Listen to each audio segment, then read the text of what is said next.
ओए, मैं सुबह से देख रहा हूँ तुम दोनों को सोसाइटी में झंडे लगाते हुए, कभी किसी के ऑटो में, कभी किसी की बाइक में। क्या चल रहा है सब? हाँ तो क्या हुआ बे, हमारा तिरंगा है, हमारा देश है, ऊपर से 15 अगस्त आ रहा है तो हम लगाएंगे, इसमें दिक्कत क्या है? नहीं लगा सकते तुम। हाँ हाँ, तू तो बोले गए क्योंकि तुम मुसलमान है। सालो, तुम यहाँ रहते हो और खाते भी यहीं का ही हो और फिर सब कर रहे हो। तुमने एक नंबर के ऐसा फरामोश हो। वो तो शुक्र मनाओ तुम्हें इस सोसाइटी में रहने दे रहे हैं, वरना तुम इस देश में रहने के काबिल नहीं हो। किसने कहा हम इस देश में रहने के काबिल नहीं है? जितना भारत तुम्हारा है उतना हमारा भी है। वो तो दिख रहा है कैसे तू हमारे तिरंगे का अपमान कर रहा है और हमें तिरंगा लगाने से मना कर रहा है और खुद को देशभक्त कह रहा है। और ये तिरंगा वापस कर, तुझे पकड़ने के काबिल भी नहीं है। और तेरे लिए अच्छा होगा तू ऐसा निकल जा, वरना बहुत मार खाएगा। अरे सचिन, क्या बहस हो रही है? मैं ललित, देखिए उसको, हम यहाँ तिरंगा लगा रहे हैं और ये मैं रोक रहा है। देशद्रोही। अबे हम इनसे क्या ही उम्मीद रख सकते हैं? ये सारे मुसलमान होते ही एक जैसे हैं। देखिए, मैं कुछ बोल नहीं रहा हूँ, इसका मतलब ये नहीं कि आप कुछ भी कहेंगे। अबे ओ, थोड़ा कम बोल, वरना यही मार खाएगा और इस सोसाइटी से बाहर जाएगा। अब निकल यहाँ से, और दोबारा दिखा ना तो अच्छा नहीं होगा।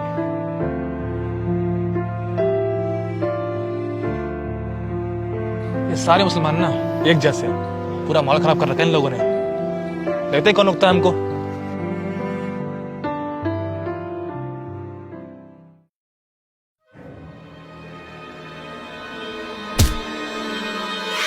अभी तो कल वाला है, अभी गया।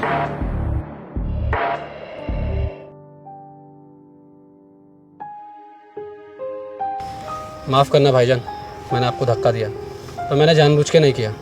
वो बस आप इस तिरंगे पे कदम रखने वाले थे, इसलिए। ये झंडा किसने फेंका होगा यहाँ पे? आपको याद है भाईजान, कल आप लोग तिरंगा लगा रहे थे ऑटो पे और मैंने आपको रोका था।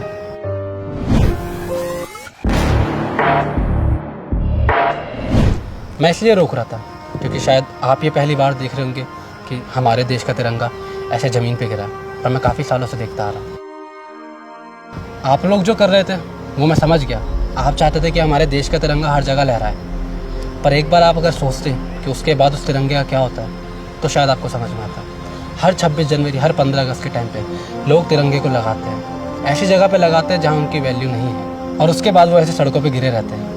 और इसलिए मैं आपको कल तिरंगा लगाने से रोक रहा था ऑटो पे, क्योंकि बेशक वो कल तिरंगा ऑटो पे लहराता, पर अगले दिन वैसे सड़क पे पड़ा रहता, मुझे पता था। माफ़ करना भाई यार, हमको तो था ही नहीं मालूम कि ऐसा भी होता होगा।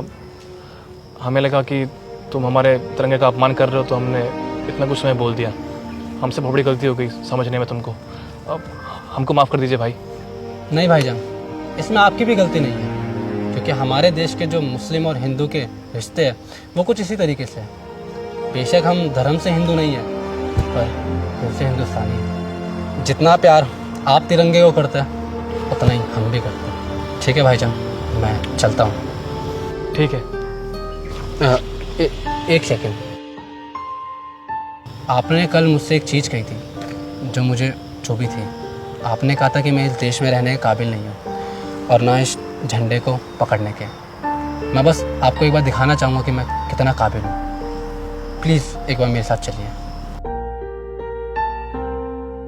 भाईजान, ये मेरा घर है और वो देख रहे हैं आप, वो है हमारे देश का तिरंगा, जो कि ऐसी जगह पे होना चाहिए जहाँ पे हम सर उठा के देखें, ना कि सड़कों पर जहाँ हमें सर झुकाने की जरूरत पड़े। क्योंकि आपने कहावत तो सुनी होगी, झंडा ऊंचा रहे हमारा। और शायद आप ये सब देखने के बाद तो सोच रहे होंगे कि मैं काबिल हूँ इस देश में रहने के और अपने आप को देशभक्त कहने का। आप सही हो भाईजान, हम समझ गए कि जो हमारा तिरंगा है उसकी असली जगह ऊपर है, जिसे हम सर उठा के देख सकें। हम समझ गए कि हमारी गलती कहाँ पर है। अनजाने में ही सही हम तिरंगे का अपमान कर रहे थे, और हम वादा करते हैं कि ऐसी गलतियाँ फिर से कभी नहीं करेंगे। और सही कहूँ तो हमसे बड़े देशभक्त तो आप हो, जो हमारे तिरंगे को इतना सम्मान दे रहे हो और अपमान से ही बचा रहे हो।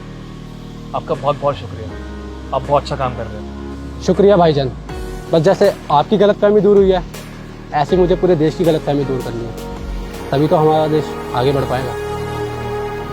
अच्छा, चलता हूँ।